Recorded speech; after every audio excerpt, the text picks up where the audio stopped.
Morning, everyone. Good morning. I want to acknowledge that Commissioner Olson is attending remotely today. He is there on the board over the internet. Our first order of business is that we are going to recognize retired employee Becky Bromrich, who has served for Winona County, with Winona County for 36 years in the administration department. So I have a gift, but what else are we doing? Becky, do you want to make a, yeah. We need Administrator a Holpe? speech, Yeah, Becky. speech. We need a speech. We have communications. Yeah. So I do want to thank you, Becky, for all of your years of service. I have worked with you almost your entire time. Great. I'll miss you. Okay. I'll miss everybody. I will. Want to say a few words? So, you know, just said, I'm gonna really miss everybody. I says, probably the job, no, but the employees I will definitely miss. So, So I remember you answering at the counter upstairs at the other building and here as well. So I am grateful for all of your service for the county. thank you. Thank you. What are you gonna do in your retirement? Best of luck. Well, first I got to clean my garage out. Okay. all And right. then, you know, I'll probably be helping my sister out by you and doing, who knows, you know, I haven't thought about it yet. Okay. Let's keep it.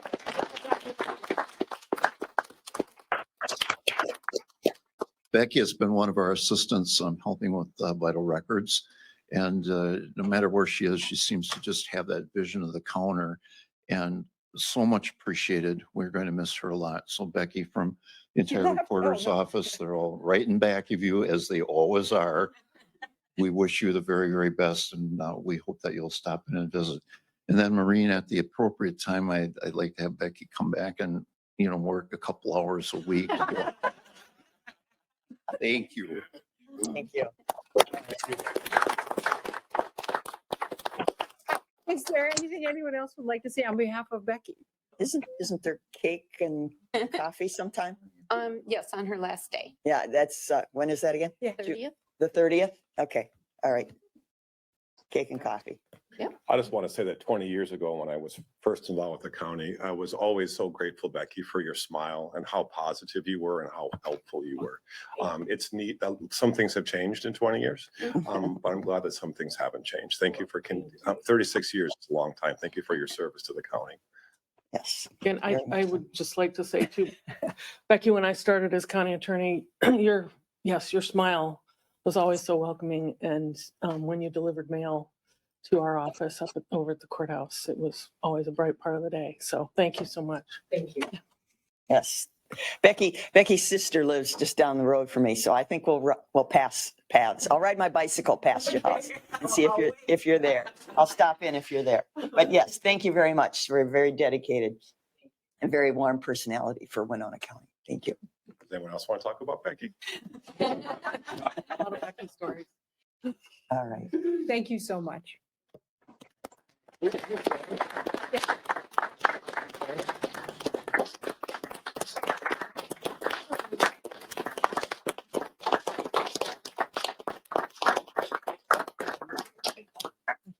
Thank you, Becky. Now back to work. Still on payroll. I guess we are in our public comment period. So if there's anyone here in the audience that would like to share something with the county board, this would be the time to do so. You have 2 minutes. Please tell us your name and address, and do please try to limit your comments to 2 minutes. Good morning. Name is Jerry Bigelow, Morning. 84 Saratoga Court, Winona, Minnesota. Actually, I'm not here for myself today. I had the honor and privilege of meeting with the Shell family, as you know, was coming up this weekend.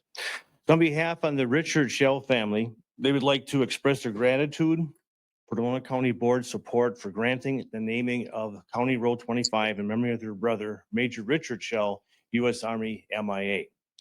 The family is extending a personal invitation to the board members to attend the ceremony on June 18th, 2023.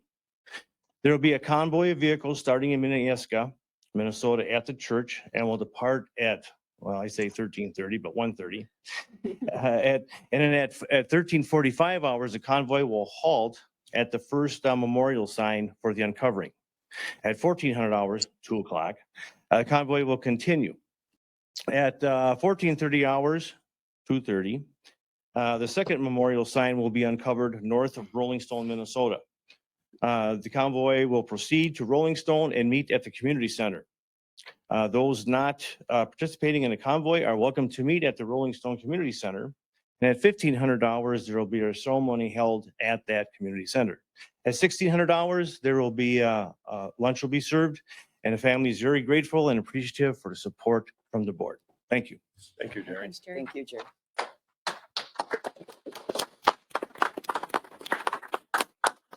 Jerry, I'm sorry. I was writing down. What time at the Rolling Stones city? Was it, is it 2 o'clock civilian time? 3 o'clock, I'm sorry. Gotcha. Thank you. Gotcha. June 18th. Sunday, right? Father's Day also. Thanks. Anyone else who'd like to participate in our public comment period?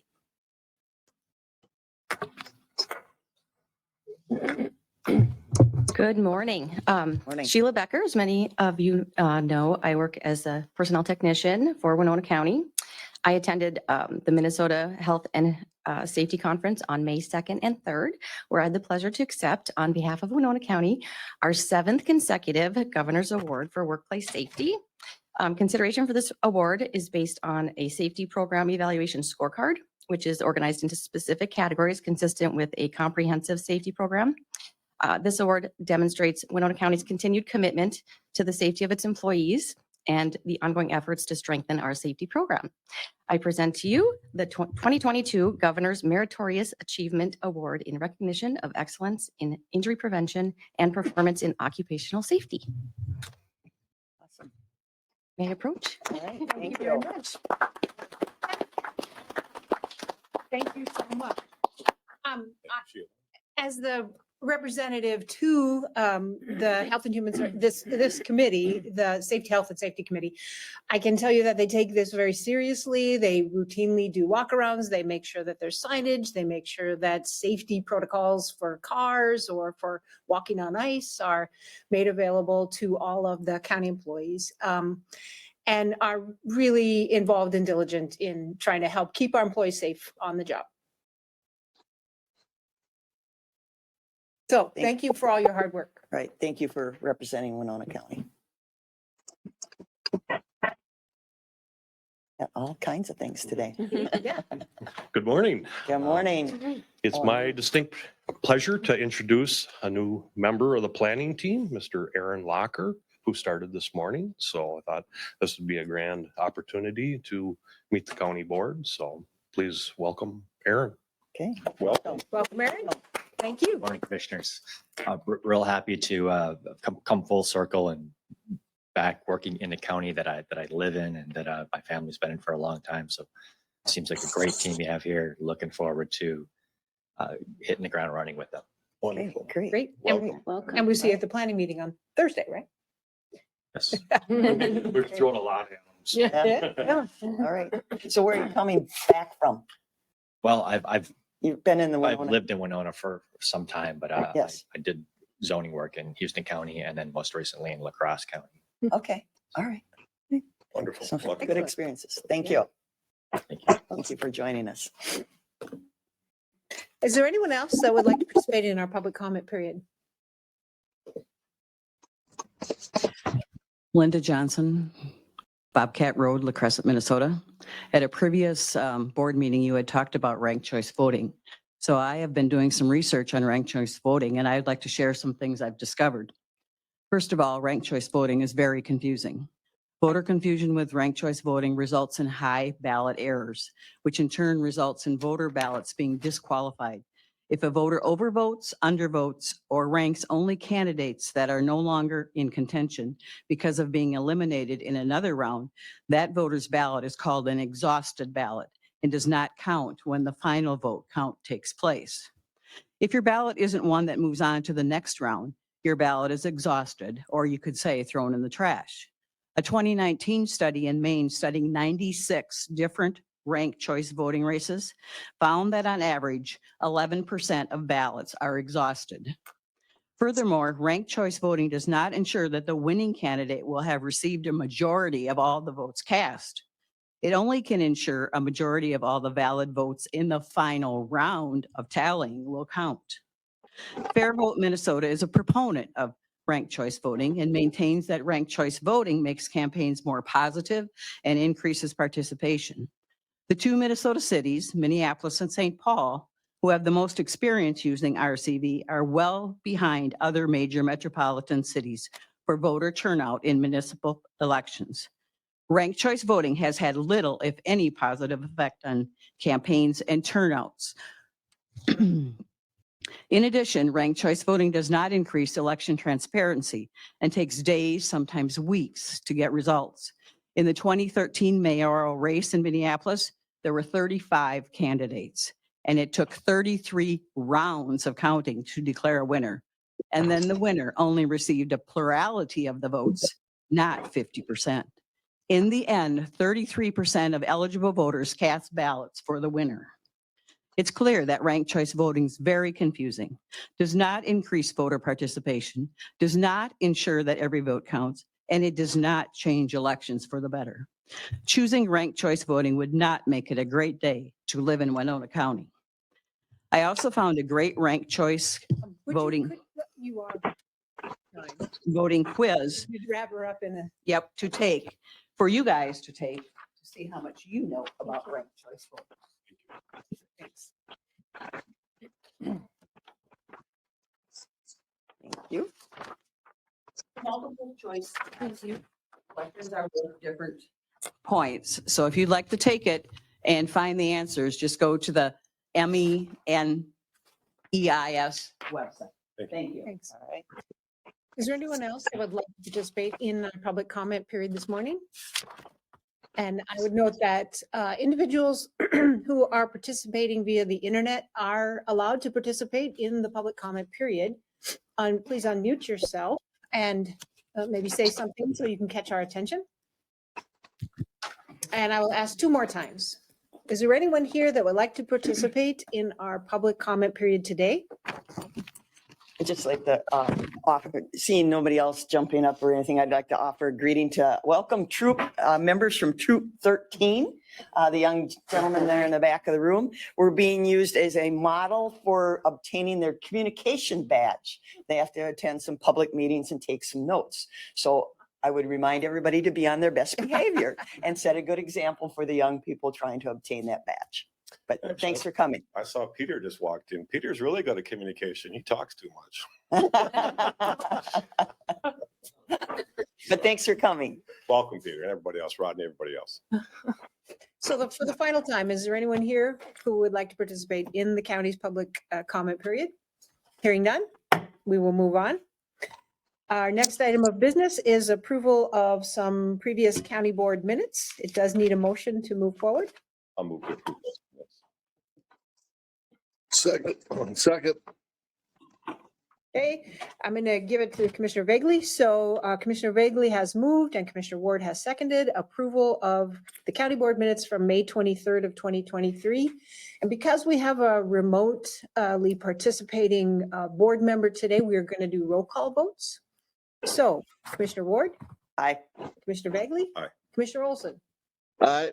And Commissioner Meyer votes aye. Motion carries. Next item is to acknowledge the receipt of some approved committee minutes. I'll move to approve those committee minutes. Second. Okay, Commissioner Vagley has moved and Commissioner Olson has seconded acknowledgement of receipt of approved committee minutes, which include 4 items.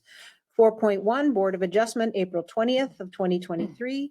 4.2, the Planning Commission of April 20th, 2023. 4.3, the EDA, the Economic Development Authority, from January 26th of 2023. And 4.4, which is the Land Records Committee, meeting of April 1st, 2022. Is there any further discussion? Hearing none. Commissioner Ward? Aye. Commissioner Vagley? Aye. Commissioner Olson? Aye. And Commissioner Meyer votes aye. Motion carries. Next item is approval of the agenda and the consent business. Well, actually, just approval of the agenda. Commissioner Ward? I would like to pull items 6.1 1-0 for a separate vote, please. 6.1? No, 0.10. 6.10, There we go. Okay. 6.10. Okay, so we will make that, since there's no general business, that'll become 7.1. Anything else?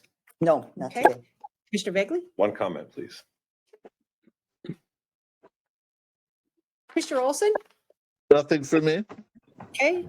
I have one committee update and a request for the committee of the board. I'll move to approve the amended agenda. I'll second that. Okay, Commissioner Ward has moved to approve the amended agenda. And Commissioner Vagley has seconded that. Is there any further discussion? Hearing none. Commissioner Ward, Aye. Commissioner Vagley, Aye. Commissioner Olson, Aye. and Commissioner Meyer votes aye, so motion carries. Administrator Holt, could you read the consent business into the record for us? Absolutely. 6.1, approve conditional use permit for William and Carol Ebert, Doug Bosley, and Laura Felly. 6.2, approve performance measures resolution. 6.3, approve renewal of liquor on/off sale licenses and 3.2% off sale licenses. 6.4, approve Department of Natural Resources snowmobile grant and aid program resolutions for Minnesota Trail Assistance Program. 6.5, approve LG 220 gambling application for exempt permit Friends of Country Climbers Snowmobile Club. 6.6, approve LG 220 gambling application for exempt permit Pickwick Mill Incorporated. 6.7, approve contract with Winona State University for car seat event. 6.8, approve amended holidays policy 7.10. 6.9, approve amended overtime and compensatory time policy 3.10. 3.10 has been pulled. 6.11, approve Minnesota Pollution Control Agency activity agreement for Stone Point Park Prairie Enhancement Project. 6.12, approve contract with Prairie Land Professionals for Stone Point Park Prairie Enhancement Project. 6.13, authorize disposal of excess furniture and equipment. And 6.14, confirm payment of disbursements. Thank you.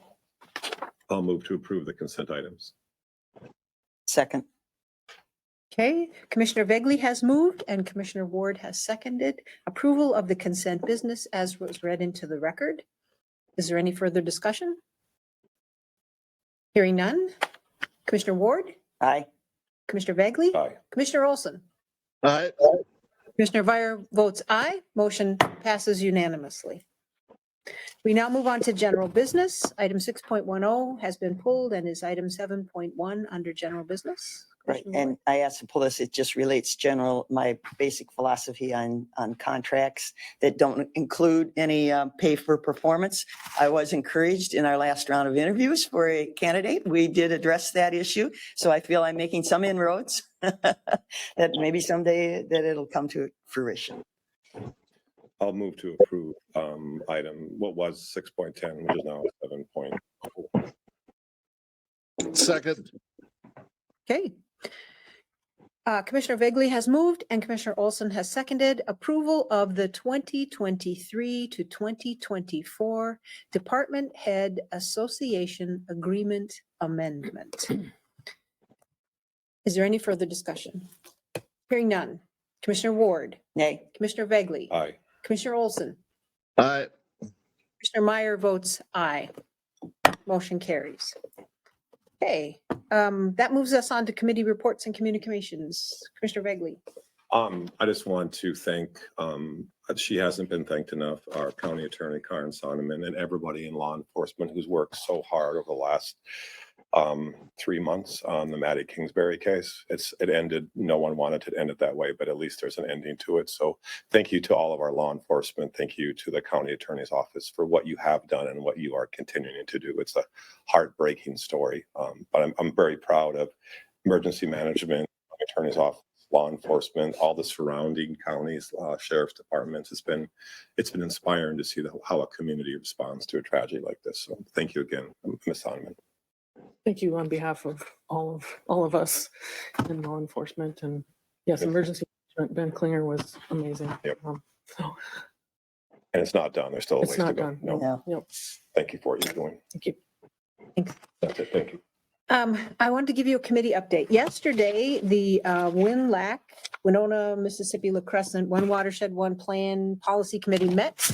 And we are moving forward and have approved our implementation policy which needs to get done by the end of this month. And the staff here, Sheila Harms, has created, and I gave this to the other commissioners, I put one in place. It's a greatly simplified because the actual plan is like 2 inches thick. But it really gives just the priorities for what that funding will do, the areas, and as an introduction that would potentially give people the right sort of contacts. These implementations that we are going to be making there, much time and thought has gone into the priorities and what they ought to be. And the funding is coming from the state through the legacy grant money. And we will need farmers and landowners to implement these as best practices, right? This is not about regulation. It's really about incentivizing folks to help us improve our water quality. So I'm very excited about the efforts to move forward with that. The second thing, I attended the Soil and Water Board meeting on Thursday. And they're setting their budget, they're making their plans, and they, of course, are the entity that will be doing much of the work for WinLAC and for the funding that is going to be coming to the watershed area. They would like the opportunity to come and speak to the board, to talk to us about the work that they do, the effects that it has on our water quality, ground and surface waters. And they would like to talk about what they could do with more funding and what what sort of things they could do to help us improve water quality. So I would want them to do this. Wanda, who is the director, would like to come on August 8th. And so it would be an invitation to the committee of the board meeting to give a presentation. I'll second that request to put it on the committee of the board. Okay. August 8th. That's what you were asking for. That is what I'm asking for. Yep. And the state legislature did give all soil and water conservation districts, I think the chair, I believe. Oh, different board. Okay. The state did allocate more money. I mean, not enough, but at least some. And so their budget has been enhanced some. And with all this dollars that come from the clean, there's administrative dollars that can be allocated and everything. So yes, being that I live in the WinLAC area, can't do much more. I got everything pretty much conservationed out. Keep the weeds, just weed control now. Okay, that concludes our business. Actually, I'm sorry, Commissioner. Go ahead. Can I add one more thing? I apologize. Last week I attended the Parks and Environment Committee meeting. We met at Farmers Park. I want to thank Ross Dunsmore, Eric Johnson, Lou Overhog, Aaron Lafee, everybody who works very hard to make that work. It was an interesting discussion. We did a short walk around, et cetera. So there's things that need attending to that's the oldest kind of literally in the heart of Winona County. That park is so wonderful, but it needs some attention later on. So later on, we'll be bringing at some point some recommendations. Nothing right now, but I want to thank the staff, Ross and Aaron and Lou and Eric and everybody who works hard. They stretch to cover that park that was donated to the county after the flood. Eric and Ross. Yep. So thank you. I want to acknowledge all the work that you guys do out there. Thank you. That's it. Thank you. So this concludes our business, and we will be going into a committee of the board meeting after we adjourn this meeting, which is a little bit more informal working session. Move to adjourn. I'll second that. Okay, Commissioner Ward has moved, Commissioner Vagley has seconded, move to adjourn. Is there any further discussion? for the Boy Scouts in the back of the room, just to add on to what Commissioner Myers said. So we have back-to-back meetings. The next one will be a working session. So I don't know what your requirement is for the badge, but you're welcome to stay, or that you just witnessed probably one of the shortest meetings Yeah. you'll ever see. You picked a good day to come. So, but you're welcome to stay for both. Totally up to you.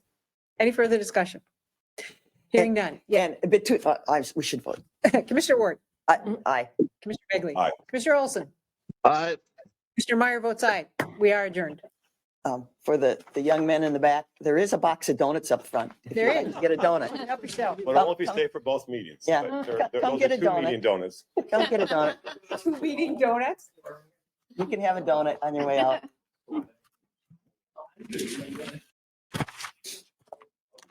Welcome, Aaron. Just one though, Peter. Yeah, one donut. One donut. And there's napkins there.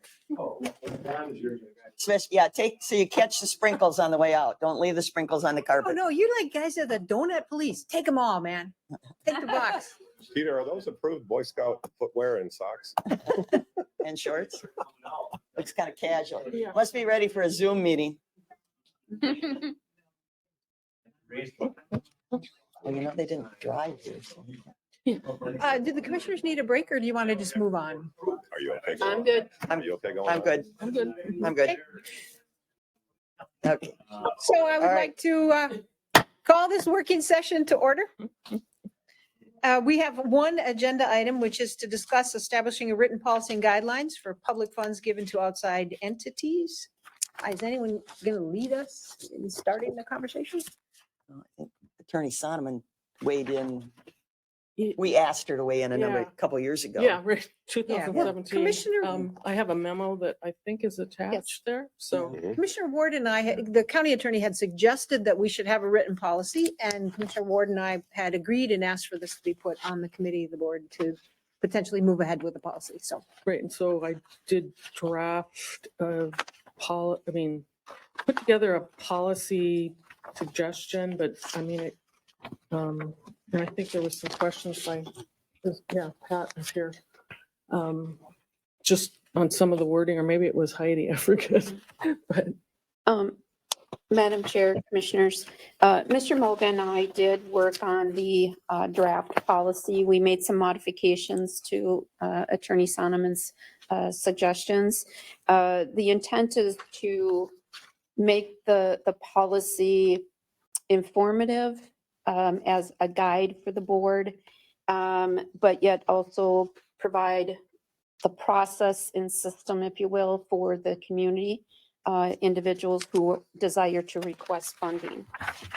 We did include the state of Minnesota Attorney General letters. I think there's 2 of them in here.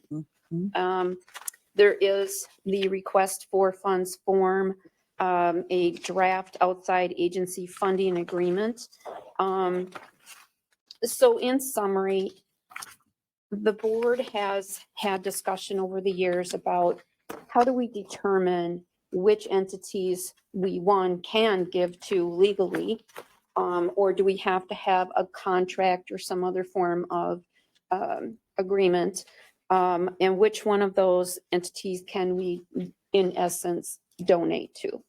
So that's where we turn to Attorney Sonoman for assistance and guidance. So this is meant as all the information or as much information as we understood the board needed to have the discussion.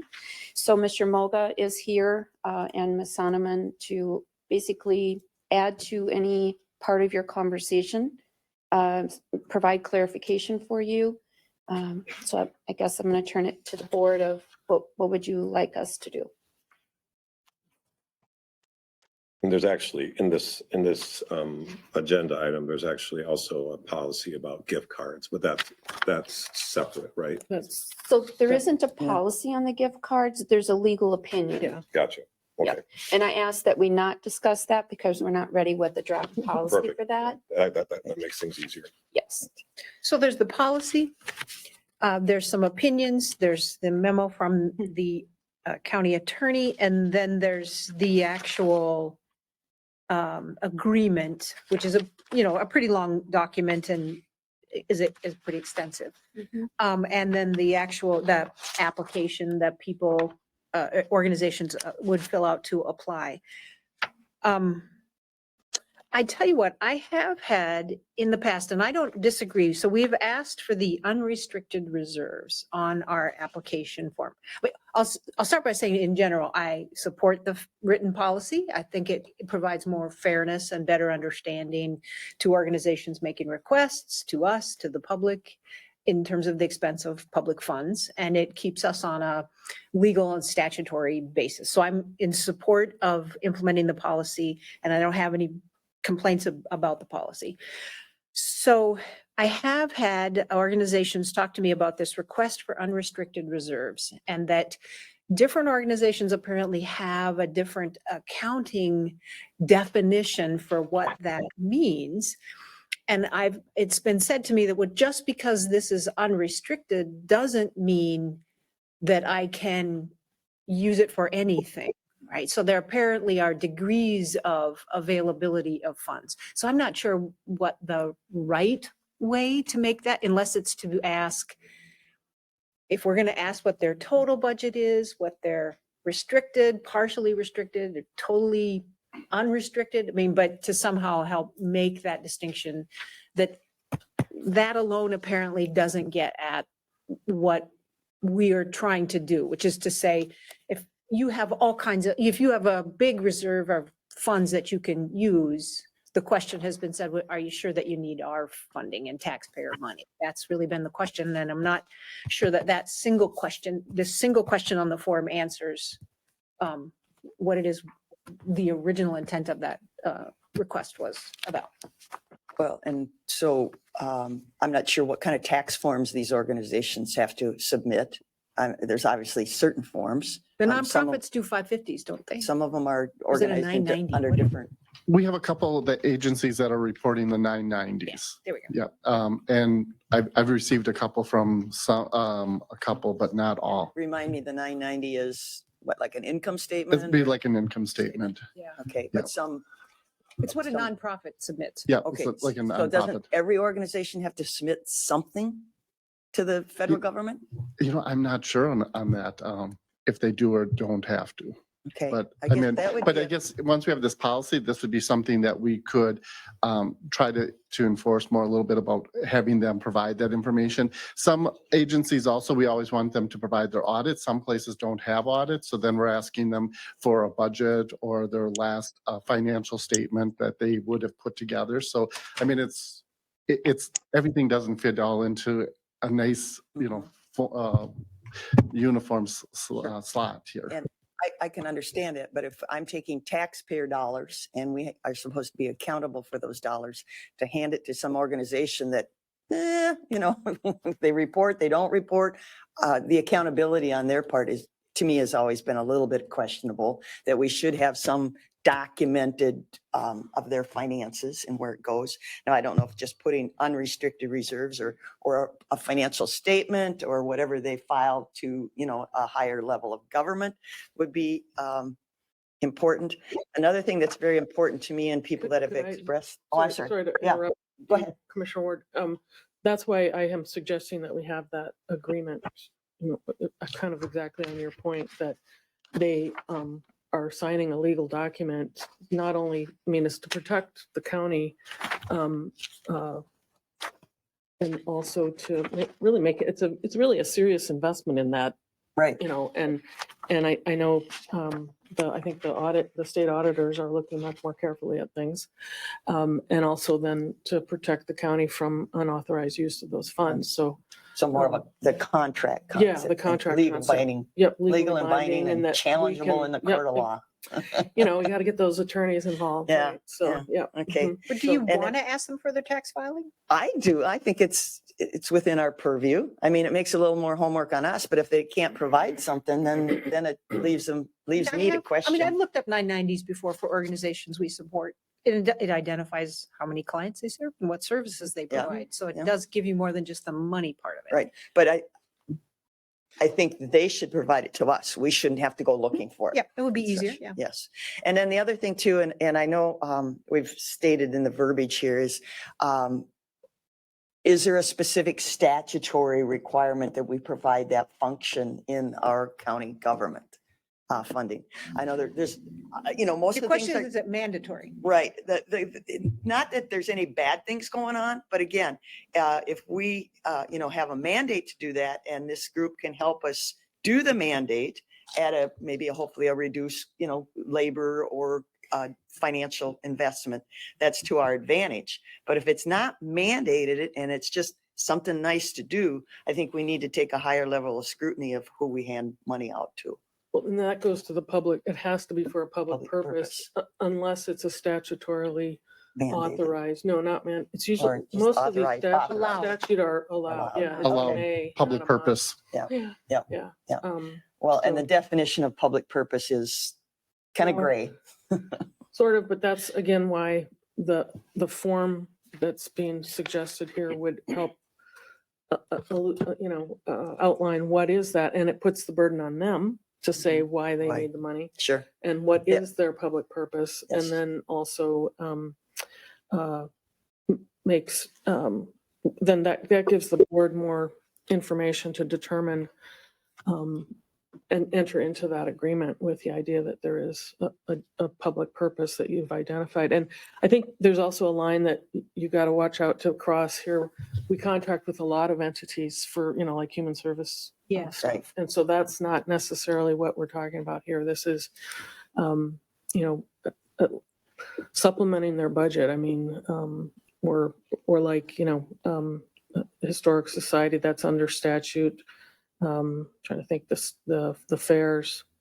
But there's a whole bunch of statutory, but that's different really than contracting with, say, a treatment provider Right. to provide contracted services. So, Yes. Yeah. Yep.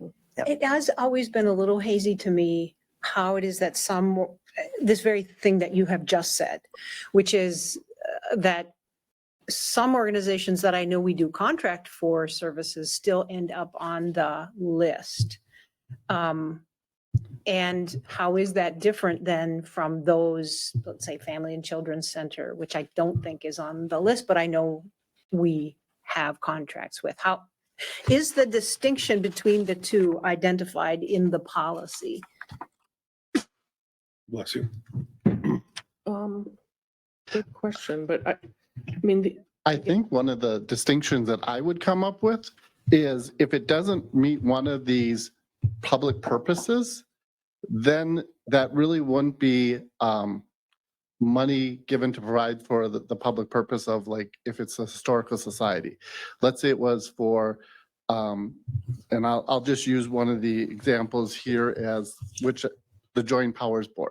Joint Powers Board is really more of that we're in an agreement with them. So that probably maybe shouldn't be on this list because it's actually an agreement. It actually isn't a outside agency that we're funding.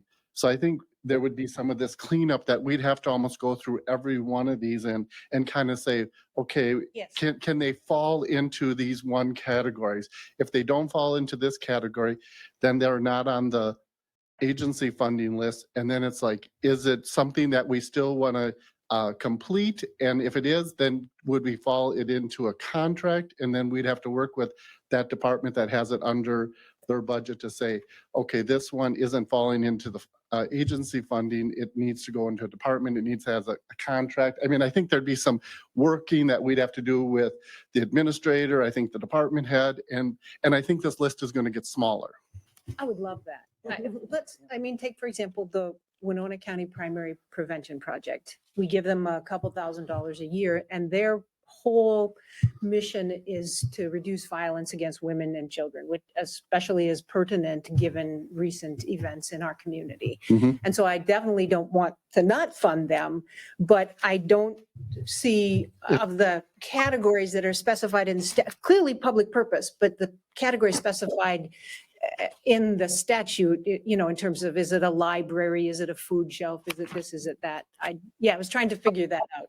Yep. So And I I love that. kind of looking at, and I have a list here that I didn't provide to everybody of kind of who we have done stuff for in the past, but it'd probably be a lot of the ones like you talked about is the primary prevention. That doesn't fit into a category, but it still sounds like it's a good service.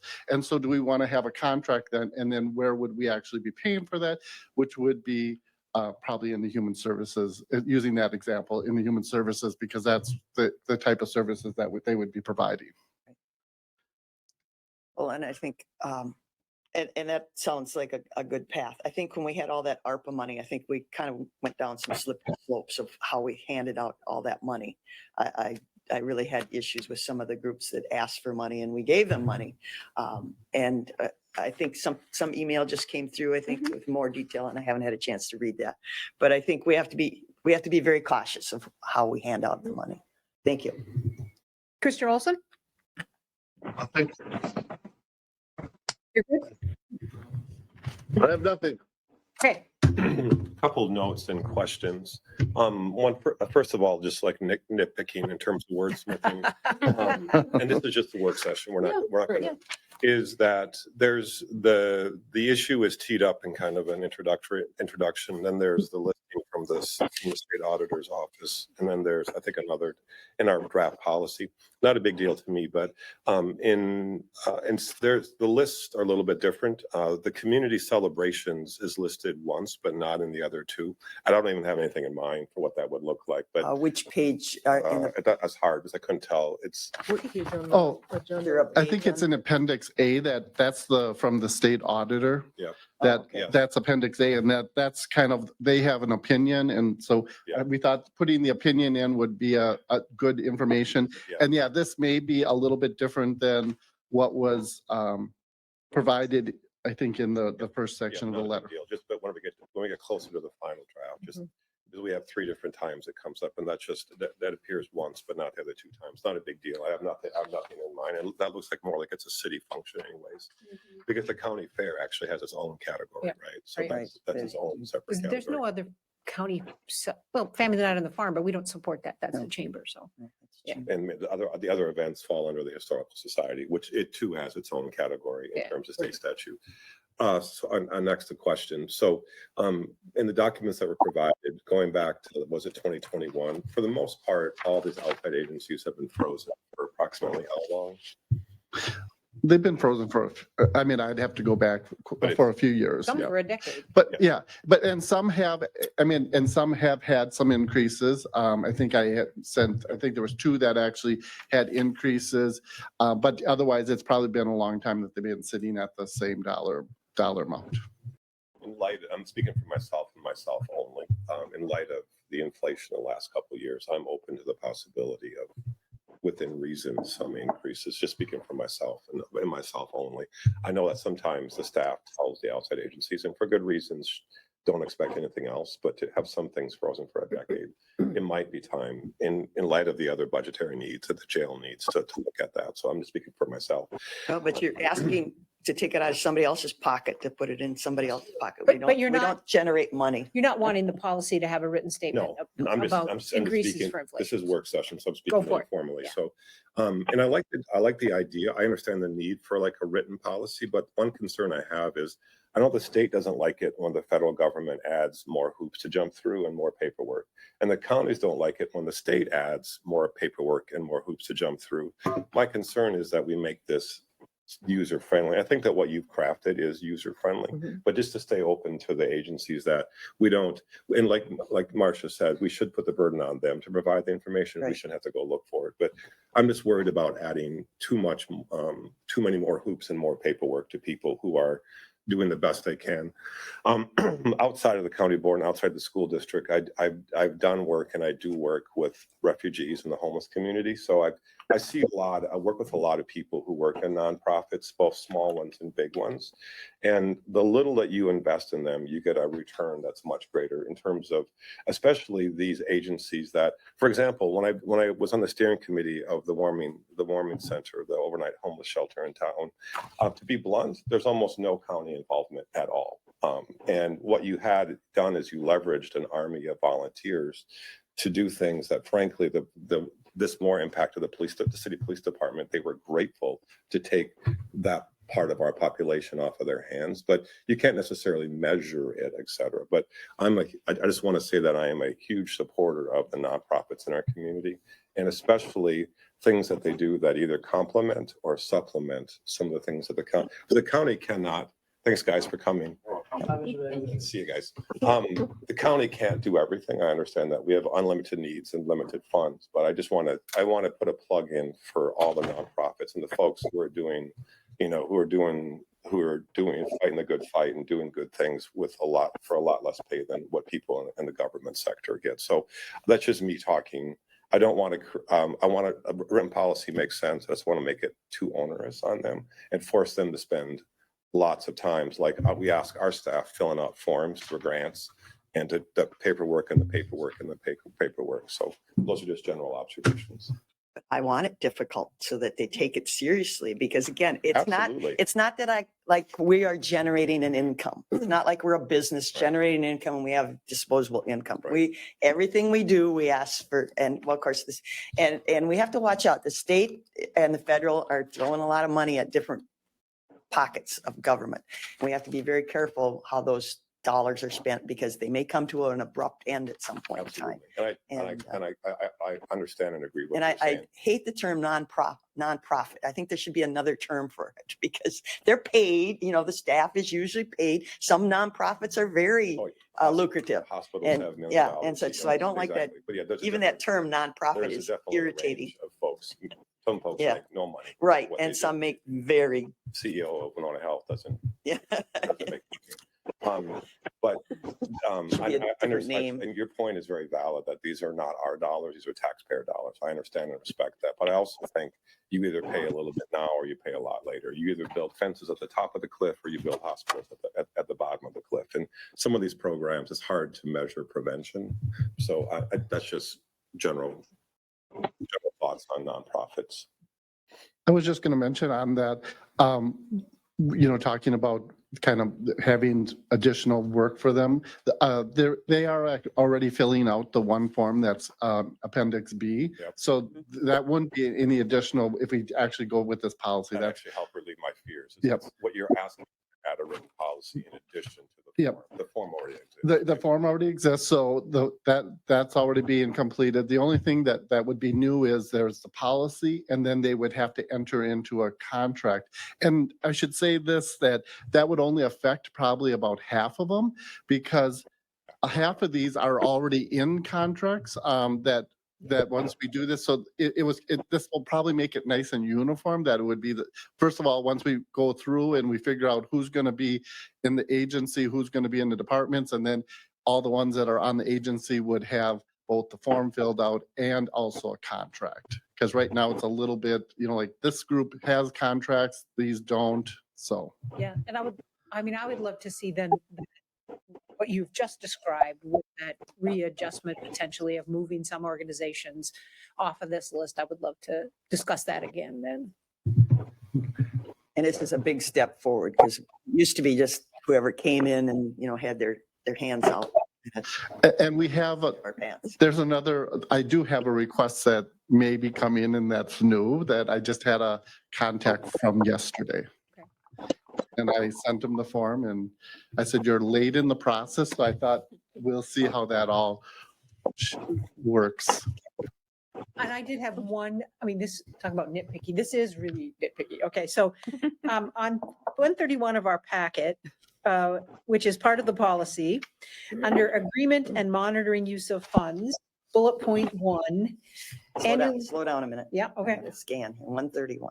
Hold on. Yep. Annually, by June 30th of each funding year, the outside agency will provide backup for the funding. And I would prefer to have backup changed to documentation. Because when I read it, I was like, what? Change to what? Documentation. Okay. Yes. It seemed like there was a word missing, but that subject. I was like, what does that mean? Yeah. That's it. Thank you for all your work. I appreciate it. Yeah. Ms. Sonnet and Mr. Moga on this, and Marie.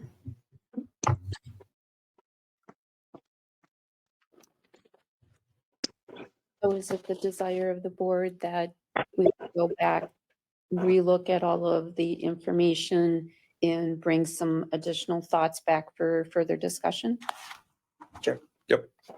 Just Okay. maybe, Yep. just fine tune some of Clarity. those, yeah. Yeah, but And then overall, make different lists for different categories, those with contracts, those without contracts. otherwise, this is great. I appreciate it. Okay. All right, we have no further business. It's not even 10 o'clock. I know, but I think we do need to have an adjournment. Yes, so move. I'll second that. Okay, Commissioner Ward has moved, Commissioner Bagley has seconded that we adjourn. Oh, Commissioner Olson. No, I'm just waving goodbye. Okay. Bye-bye. All those, is there no further discussion? All those in favor, please, Commissioner Ward, Aye. your vote. Commissioner Aye. Bagley, Aye. Commissioner Olson, All right. Commissioner Meyer votes aye. We are adjourned. Yep. Thank you, everyone. 9:50. I could have been here all day, you guys.